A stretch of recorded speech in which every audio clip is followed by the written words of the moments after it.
Scarcity, fear, or lack. Today's show is all about shifting from thoughts of not enough to thoughts of limitless potential, seeing wealth as something that flows and expands. Welcome to a bit of insight with me, Lisa Mosby.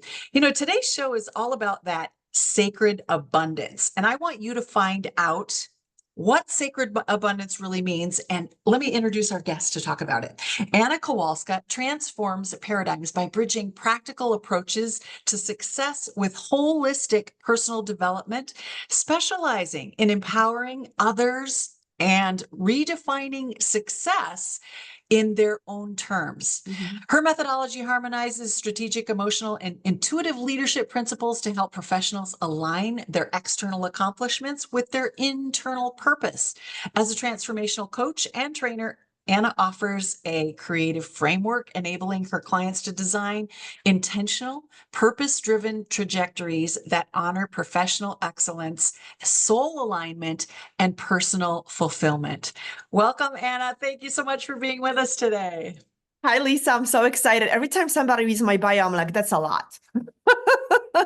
It's just a lot of words. Yeah. And I always say, for me, I go, it feels like a eulogy. Like when people are, like how they eulogize you, they tell you of all the things that you've done. And so I try to come up with something funny now rather than, she pokes her finger through the toilet paper, just like everybody else, something silly and funny because I don't know if people care about our bio until they know what we do and what we talk about. So we should repeat that at the end of the show. So folks actually go, oh, I get it now. That's what she was talking about.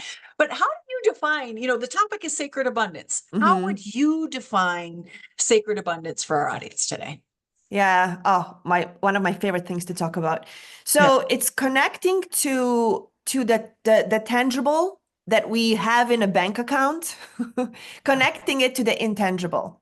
So connecting it to the energy, knowing that we are energy, everything is energy. Abundance is something that is here for us, that it's not something we have to earn, although there is an exchange. So whenever I say it's not something you have to earn, when I started to talk about it, people and me, myself, I'm like, well, if I don't have to earn it, if it's just here by birthright, then I can just sit here and receive it. And it didn't work out very well. Exactly.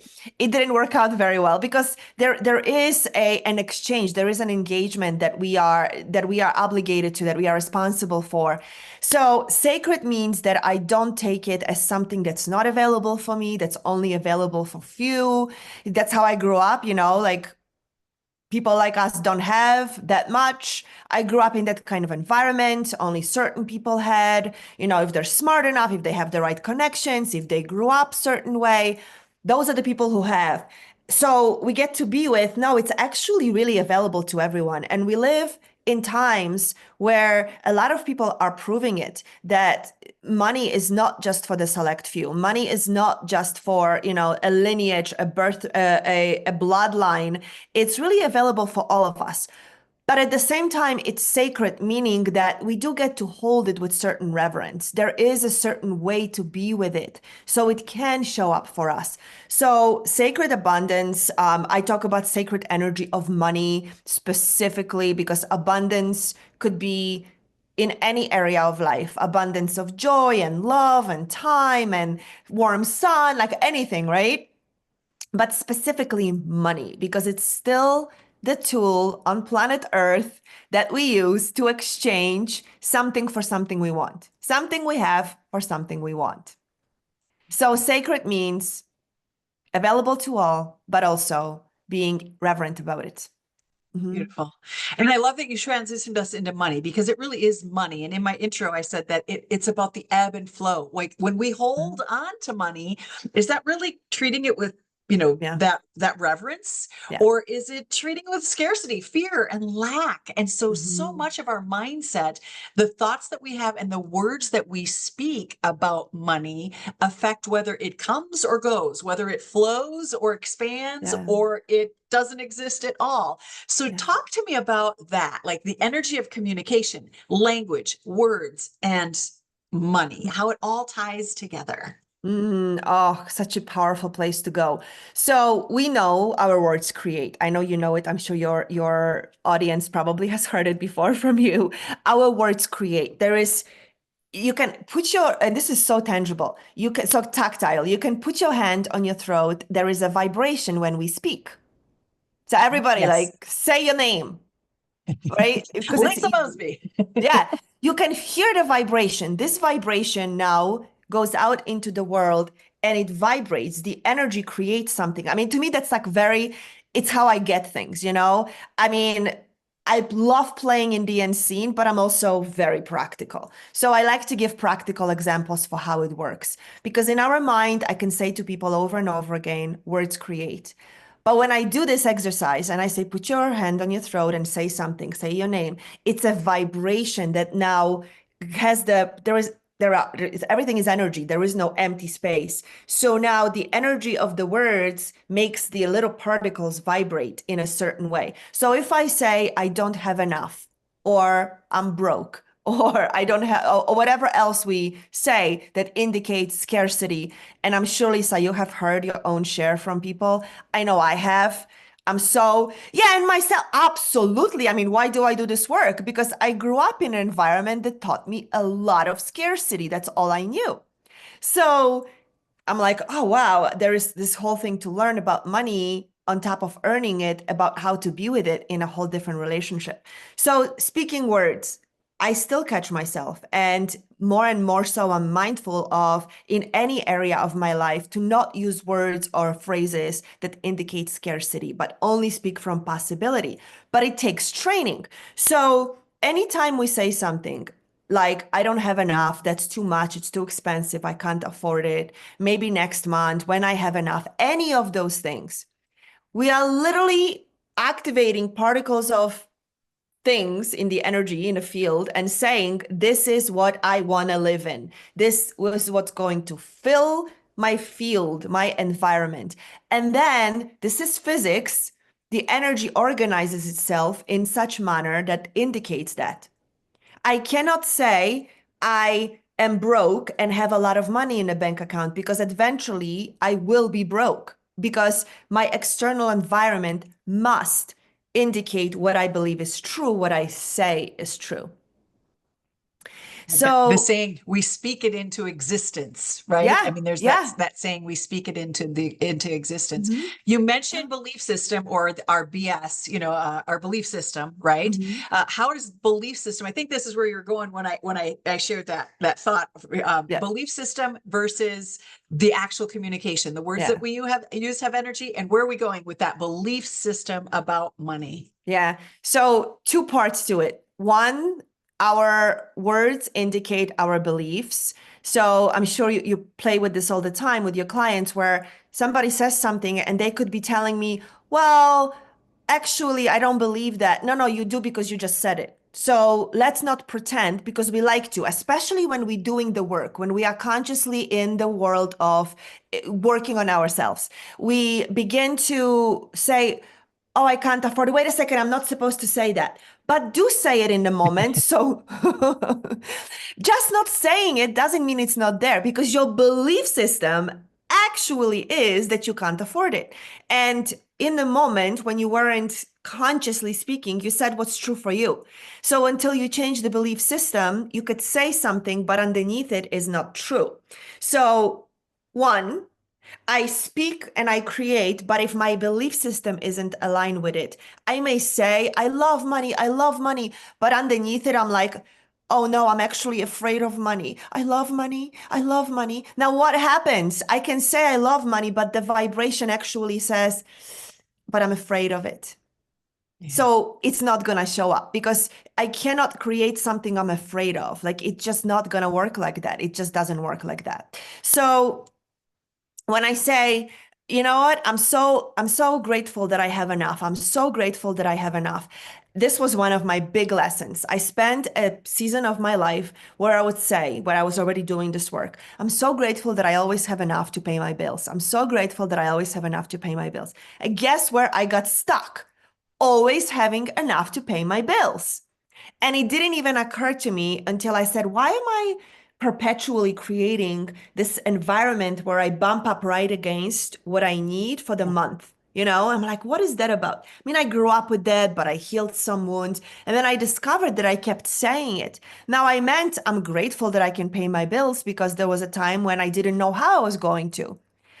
So I got to expand it. I got to get under what was underneath it, change my belief system, and say, actually, I'm grateful for all the extra that I have, for everything I need and everything I want, and all the extra that I don't even know what to do with, that I get to choose when it shows up.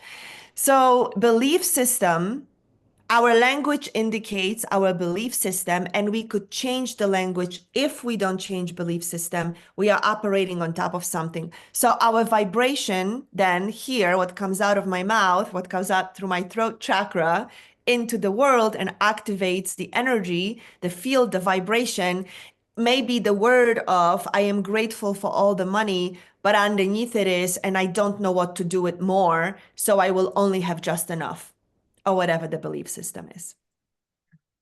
So it's not just Yeah. our belief system, it's our limiting beliefs that Yeah. control whether or not we have abundance Mhm. or lack in our life. So how do we address limiting belief systems? The other thing that you mentioned was gratitude, or gratitude and appreciation, Yeah. acknowledging and appreciating what we already have in order to attract more. If we hide it away, if we don't acknowledge it, if we're not grateful for it, I think those energetically also affect whether or not we can bring that money in. So what Mhm. are the steps that move us through the limiting beliefs that actually Yeah. reframe our belief system and can help us to start looking at our relationship with money differently?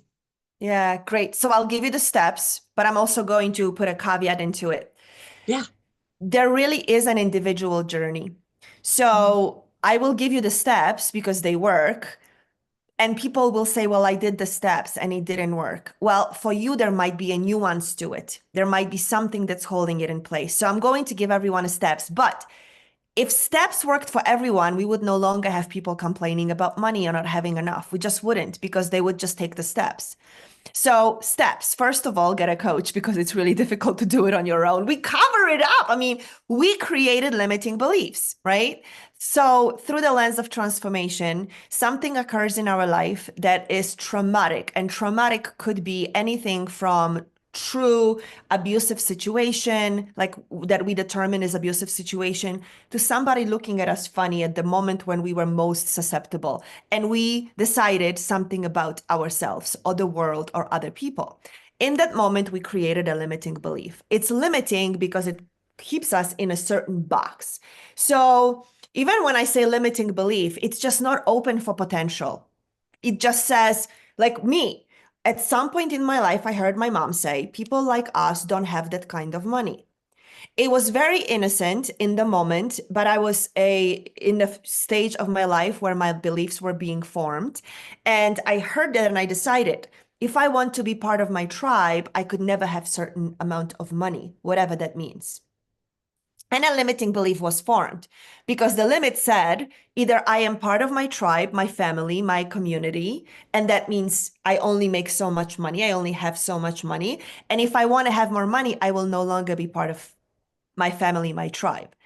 It's not logical, but that's the point about beliefs. They usually are not logical. They were created in an emotionally potent moment and spiked sense of and lack of safety or losing something. There are so many different layers to it. But the limiting belief is created. We don't know we're living it out until we begin to address it. And when we begin to address it, it's very difficult to spot it ourselves because we created it to survive. We created it to survive a moment. Now, it might have, again, nobody was hurting me in that moment when I created that limiting belief. But there was part of me that said, in order to survive, I need to be part of my tribe. And in order to be part of my tribe, I need to only make so much money. See how it works? So it's limiting me, and I created it to survive. And in order to survive, I made it unconscious, meaning it's not just out there for me to see it until I do. So that's why coaching is so powerful, because trained Skilled coaches can spot the limiting belief very, very quickly. It comes out through the verbiage, and it's like nuances between the words. We can even spot it. There is energy, there is emotion underneath it. So you uncover the limiting belief. And then you can, the deep work is find out where it was created, when, why. So you are aware that it was a choice you made at some point. It wasn't put on you, it wasn't enforced. You chose it. Because at that moment, if you can see, oh, this is what happened, this is what I chose to believe, I created a limiting belief. Oh, got it. I chose it. If I chose it, then I now have a choice to create something different. So this is the pivotal part there. I was a choice. Now, in that moment, we felt like we had no choice. I get that. But if we can see that we did, now I can change it. Okay, great. What would I like to change it to? Well, so let's go with my people like us don't make that kind of money. What it meant at the time was there was a group of people who were entrepreneurial, and I grew up in a communist country. There is no entrepreneurial in a communist country. So they were like the black market, you know? And what my mom meant was that they were doing something that was against the law. And yes, they were displaying certain level of wealth, but also it was illegal. So what my mom meant, and I know it now, was that she was trying to keep me safe and said something that had me believe that people of our tribe don't make that kind of money. What she actually meant is that they were making money illegally. So that layered another belief on top of it that if you have a lot of money, you probably scammed somebody, you know? So I have layers and layers. So, which is why I do this work, because I worked through so many and I continue to. So create a new belief. So I created that actually money doesn't care who the person is. And I say it in the many different ways, like money is not personal, meaning money doesn't distinguish between what kind of people have it. It doesn't. How do we know that? Bad people, you know, bad people who do things that are harmful to others. Let's call them bad people. People use money to hurt others. To me, that's, you know, that's used in an ethical way. Okay, so money clearly doesn't care about good people, bad people, because there are a lot of really good people with very kind heart who are struggling. So money doesn't care if you're good or bad. Okay. I also live in a neighborhood that abuts a few blocks away, like, well, a little bit more than few blocks away. But I also lived in Manhattan, so literally I was on the brink of really great neighborhood, and 2 blocks over, people could like 20 people lived in tiny apartment. You know what I mean? Like lived on a poverty. So money doesn't care about the address either. Okay, got it. So it's not related to good or bad. It's not related to the address. I also know a lot of people who are living, who are of the same bloodline, the same family by blood. And there is the wealthy one, and then the wealthy one has to support everybody else because they're broke. Oh, okay. So money also doesn't care where the family you are born into. I'm like, so I collected all this evidence to create a whole new belief system about money, that money is not personal. It doesn't look at your birth certificate before it chooses to come into your life. So I created a new belief system. Now, it takes something to live it. Why? Because that original limiting belief is very embedded. And we created a life, an environment that keeps it in place. The people around us speak a certain way to make sure that the belief, and we did it, we created it. I know it's a lot to take on, but I know you know it's true. We created a life that keeps it in place. So in order for us to change the limiting belief into something different that creates based on potentiality and possibility, there is a pretty good chance I'm going to have to change my environment, do some things that feel risky over and over and over again, to then have my nervous system get online that it's safe for me to live with a lot of money. How is And that? yeah, like every question I have, you just blown it out of the water. You took us through the entire flow of what that looks like. And I think that the piece that pops out for me, what I'm hearing you say, Mhm. that resonated with me is it's about changing that underlying belief system. And I do call it the BS, the BS. Yeah. It's the stories that we tell ourselves. How Yeah. do we rewrite our stories? What are you going to do Mhm. as the audience, the people that are listening in here? How are you going to identify those stories that you're telling yourself? How are you going to look back and find that time when that story actually happened, when it reframed how it is that you're living your life? And what do you want to do about it? I mean, bottom line, do you want to Yeah. change it? Do you want Yeah. to improve the situation? Mhm. Or are you enjoying staying stuck? I Yeah. know what your word is. My word was enough. Like I always Mm. strive to have enough. And so again, I butt up against that. There's not extra, there's not more. We're Just using enough. different words, but Yeah. same outcome. Both of Yeah. us didn't have an abundance because of that belief system. Yeah. So, there's probably not that many different belief systems. Most parents do the best that they can, and they Yeah. don't try to or intend to make Mhm. these comments like, oh, we had to rob Peter to pay Paul, or there wasn't Whew. enough and we can't Yeah. afford it. And, some of those sayings that you had shared, we Yeah. need to revisit that. Yeah. It's what's holding us back. It's what's stopping. How do we Yeah. get I don't know if I want to ask this question, how to ask this question. Once we identify that, does it change overnight? Does the flow just start happening? But what's between changing the belief system and actually turning on the money tree, turning on the river Yeah. flow of money coming our direction?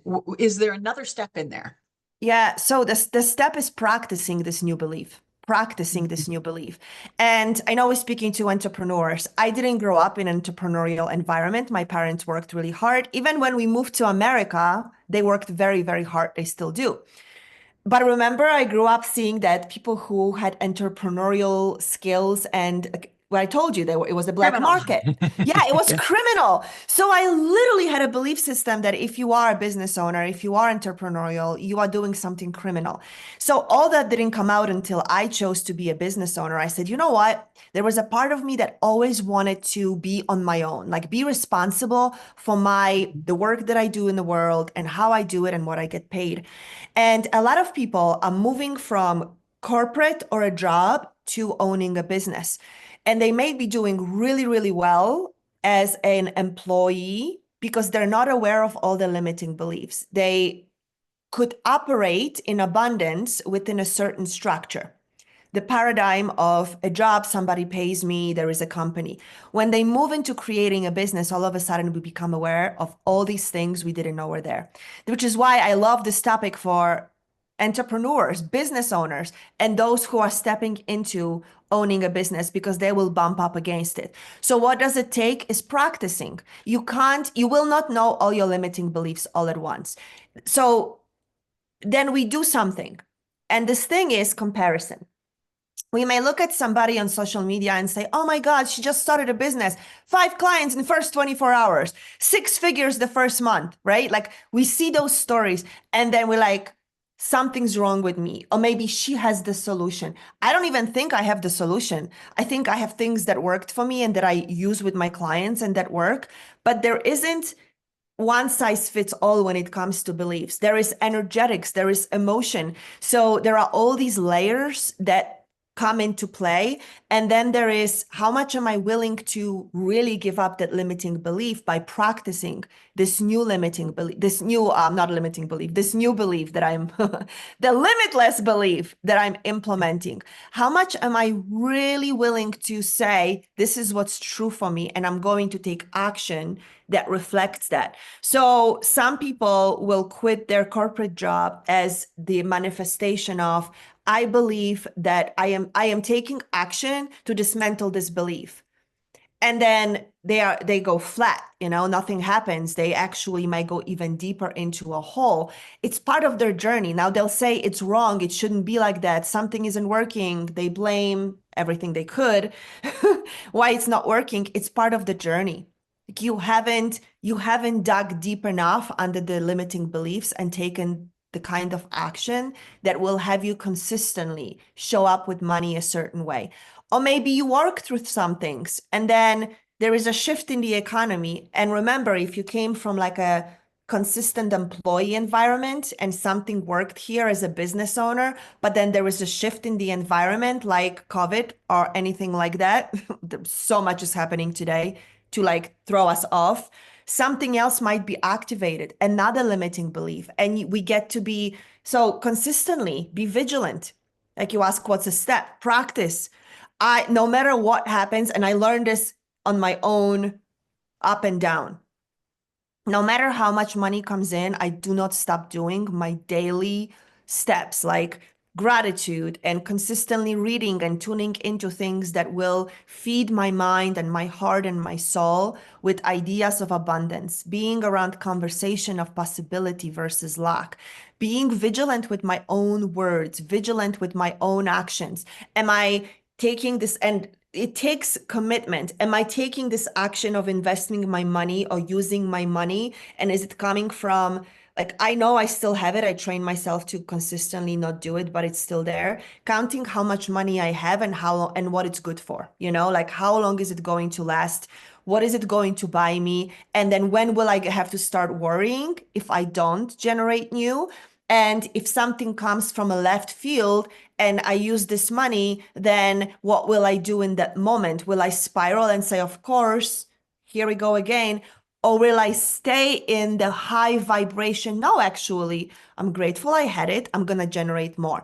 So see how many different things that, like, I just gave you all these examples because these are pitfalls for new entrepreneurs who think that it's just going to be, oh, it's just going to work because I made this money. I want to replace my corporate income. One of the biggest lies to me, because people think that if they replace the corporate income, then it's going to guarantee something. It's not. It's not. Yeah, So, you're still going to face all of these same challenges. You need to get in yep, community, get a coach who's going to help you walk through yep, this, figure out what makes you tick. What is your belief yep, system? yep. The other one that I was thinking as you were talking is self-worth, because when we have that corporate job, we have those accolades, we might have a title, a private office. There's a Mm-hmm. lot of self-worth tied to that. And then all of a sudden you decide to be an entrepreneur and it's you in your bedroom and there's a Yep, bed in there and, you're doing the laundry in between and, things, it's a completely different environment. yep, How does self-worth play into being able to shed these limiting beliefs and be a successful entrepreneur, finding our confidence, freeing ourselves of the fears, yeah, and yet stepping into our self-worth? And yeah. it's not tied to our money. Like the self-worth doesn't need to be tied to that money. Can you speak to that a little bit? Yeah, for sure. So, yes, so it's reversing it, right? Because most Mhm. people will say, my self-worth comes from how much I have, whether it's money in the bank or the house that I have or the title that I have, that indicates my self-worth. That's the old paradigm, right? That what I have, who I hang out with, what I drive indicates my self-worth. And when we shift into entrepreneurship, yeah, you're right. We are working out of whatever we're working with. There is no boss telling us we did a good job. There is no accolades unless we go seek them out. So there is definitely shifting into digging deep into where does my self-worth come from? And my self-worth inherently comes from who I am. And we get to begin to own it. I have a whole body of work around owning the value of what we create, especially for non-tangible services. Because if we're selling a pair of shoes, we can put a price on it. And based on certain characteristics of leather and craftsmanship and the name, you can assign a value to it. And people can't dispute it. When it comes to creating something like software, and I don't mean software coding, I mean software, it's like, the software technology, that's us, coaching, healing, the intangible that we are working with. This is where people get tripped up the most. Because even if you are a consultant in a corporate environment, you can put together and package and say, this is what I'll do. And people say, well, in corporate, this is what it's worth. But we have this whole new environment of solopreneurs who are healers, and I know you work in that environment in coaching, healing, artists, creatives, innovators that work with intangible. And you really can't put a price on it until you do. So a lot of people will say, I'm not worth it of that price tag, and getting mixed up their own self-worth with the work that they are creating out in the world and putting it out and then requesting to get paid for it. So I'm going to skip over a lot of different things over there and just go straight to what I teach is there is a life force flowing through us. This life force has limitless value, and we are the ones who assign the value and worth to it. The level to which I claim my worth is the level to which the work that I put out into the world, this life force that flows through me, then I say it's valued at this much because I know the worth of this vessel. It's like many different layers, but hopefully it lands for people. I am the only one who truly can determine the value of the work that I am doing because the life force is limitless. That's why some people can charge million for a 1 year package of coaching, and some people have a hard time charging $100 an hour for a phone call a week. Huge discrepancy. Why? Well, they haven't owned it yet, that actually what they're creating has a tremendous value. And there is a level of skill and learning. I'm not undermining all of that. What happens when we move into entrepreneurship? If we were not at any point this in the environment that taught us that, another layer of it that gets in the way is when you got paid a paycheck, there was an organization that gave you a check or deposited money into your bank account. You are completely disconnected from a human being that at some point made money for this company so the company could pay you. It's dehumanized. When you begin to grow a business or start a business, begin to grow a business, and you are dealing with people directly, you are connected to, it's got to come out of their bank account, it's got to come out of their credit card, even if it's a small business you're working with. All of a sudden, we are coming up against, oh, these people, can they really pay? But I'm taking money out of their pocket. Oh my gosh, I better deliver more than I say because they paid me out of their savings, or they paid me out of, they put on a credit card, whatever it happened. Like all of a sudden, it's humanized. And all of the stories that we might have never had in the job will come up about lack and limitation. And then they become mirrors for us. And if there is any part of us that doesn't feel like we have enough for something like that, then we cannot, in a clean space, receive for that service. Whew, I just packed a lot there, didn't I? And I think is you have to identify for you what it is that you're going to bring to the table. What's the value that you create? Yeah. If somebody was on their deathbed and a healer came to that person and they knew what they needed, whether it was an herb or an essential oil or healing touch or acupuncture or whatever healing Mhm. modality, and they applied that healing modality and the person recovered, Yeah. there's a tremendous amount of value there. So Yep. when we know what it is that we do, what kind of outcomes we can create for people, when we start to actually value the stuff that we do and put a price tag on it, just like that Mhm. corporate job, there's a Yeah. job description and it entails, these are all the things that are included, and there's a value to the company, what they're willing to pay for it. Yeah. And I think at times, us as entrepreneurs, we don't take that step. We don't decide and decipher what exactly it is our outcomes are. What problems do Mhm. we solve? And what is the person on the other Mhm. end, what do they receive from that? And those Yeah. folks that have received value from you will tell you what that was worth to them. Some of them may even say it's priceless and you won't be able Yeah. to figure out how to put a price Yeah. tag on it. So, but you have to take that step. And when Yeah. we try to arbitrarily pull it out of our heads or PFA, pluck from the air, it doesn't work because it's not in alignment with who we are and what it is that we're offering. Yeah. And that's what a self-worth gets in a way too, right? Because if I don't feel worthy, then I project it onto other people through my work, where clearly my work isn't worthy. They shouldn't be paying that much. It's not worth that much. So this is where the self-worth, because that's where we started. This is where the Yeah. self-worth starts getting wonky, and it takes work. And again, vigilance. We were not trained to value ourselves unless we were lucky to grow up in a certain environment and had examples of people who humbly valued themselves, because that's important too. Like some people know how to value themselves, but they do it in a way that is arrogant, and that doesn't work either, especially in this new environment we are creating.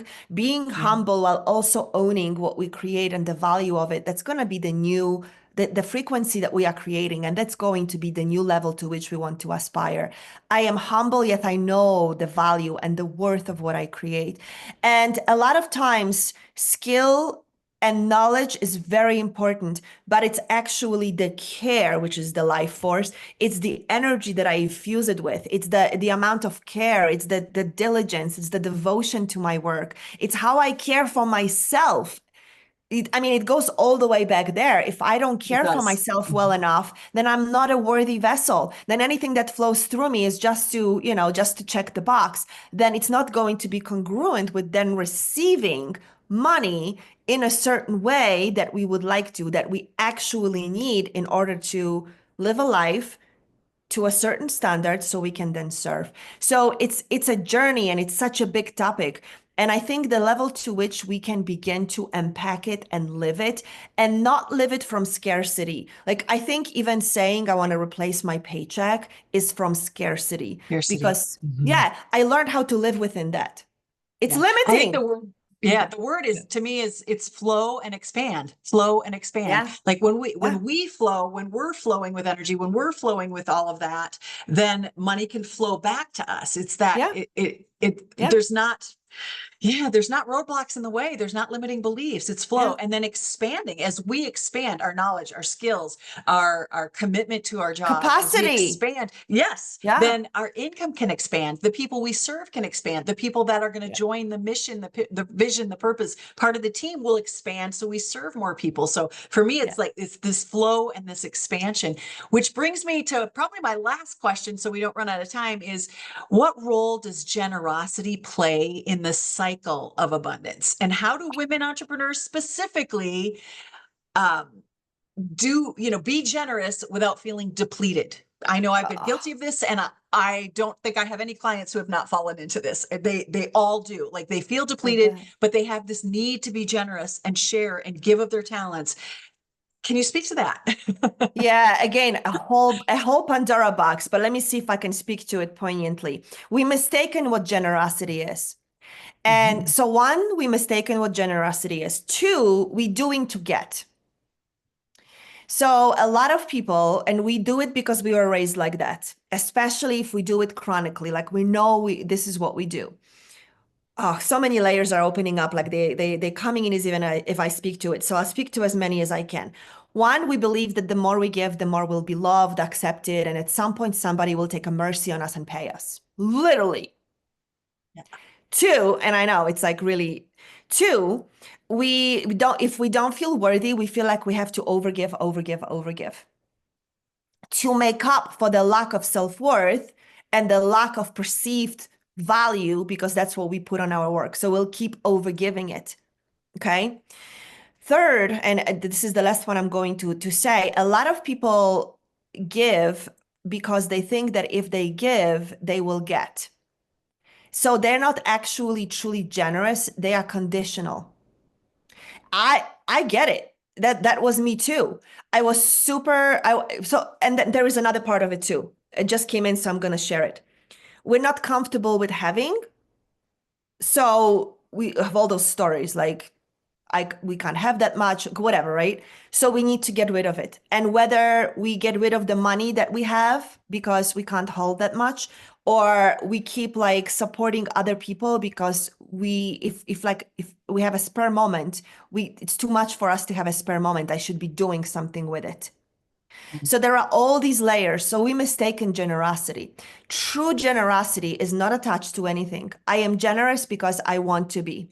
And do I know that giving and receiving works both ways? Absolutely. If I don't give, I will not receive. And receiving is giving and all of that, right? There are like exercises that I've practiced about how when we receive something with like, oh, you shouldn't have, then we are literally saying it's not okay to receive and it's not okay to give. So that stops the flow. So just a simple example. But a lot of people will start then giving because they're like, oh my God, I should give more. I should give more. So more comes to me. But they're still giving it from their restricted place, from giving to get versus no, these two are completely separate. They work together, but I'm not attached to where I give. Like I just gave yesterday, I was like, oh, I want to give $50 to this one YouTube channel that I like to listen. They have I don't, they have like donate to us. I'm like, oh, I really like what they put out. I just sent $50. Like I was walking my dog and I'm like, I don't know why, but I just felt like I want to do it. I came home and I did it. I have no idea what it's going to create. I just felt like doing it. Now, I don't know what it's creating in the field and I'm not attached to it. But me being open to generously give is going to generate something, but I didn't do it for that. What I used to do for work in my business, because there is a concept of the more you give, the more you let people know what you do, the more they'll come and pay for something. There is also the opposite. You shouldn't give your best stuff for free because then people won't pay for the other stuff. All of that, again, it's individual. It may work for some, not for others. For me, I love doing these interviews. They fill me up so much that I'm like, I don't care if nothing ever comes from it. I don't care if nobody ever comes my way and says, I want to work with you. Most of the time they do, so I already know. But there was a time in my life where I calculated. And I would say, if I do one interview, I get 5 clients. And I kept that calculation going. One more interview, 5 more clients. And it kept up for a little while and then it dried up. And I'm like, oh, that's because I started to operate from, and there is strategy. I mean, we're business owners. We need to know how it works to a degree. But I started to attach to it versus just really still being in a flow and generosity of just sharing what's true for me. And then my give is that people benefit and something opens up for them, and that's receiving. For me, somebody listens to something and something opens up for them, and I go into this thinking if just one person gets something out of it, then I get something by knowing I made a difference. Everything else, it just will be what will be. So we get to be different with generosity. Okay, one last thing I'm going to say. Generosity is huge for me. I can't tell you how because it's part of the work that's kind of, if I gave it away, it would blow it. But generosity is one of huge values for me. And I didn't know it until a few years ago. And I was a very, very giving person. So I thought, but I wasn't generous of spirit. I did not have generosity of spirit. I was withholding my love and I was withholding my joy and I was withholding my energy. So I gave away my money, I donated, I would help everyone who asked. All you had to say is blink in my direction that you didn't have money for something, and I would pay for you. Because I was that in tune and I was so giving, but I wasn't giving, I wasn't generous with my spirit. And true generosity that I have been learning for the last decade or so is generosity of spirit. I don't have to give money and time to be extremely generous with my spirit where I am in the moment, pouring my energy where I am. And a lot of people will give, but also thinking where they're not giving or feeling guilty about who's missing out and what they're missing out on. That's not generosity. That's the condition. Generosity means in this moment, this is where I am. Nothing else matters but this. I am generously pouring energy into this conversation. That's the generosity that we get to lean into and own the value of, especially if we chronically overgive. Beautifully said. Oh my gosh, there's so many things I want to unpack with this, but I know we only have a couple of minutes here.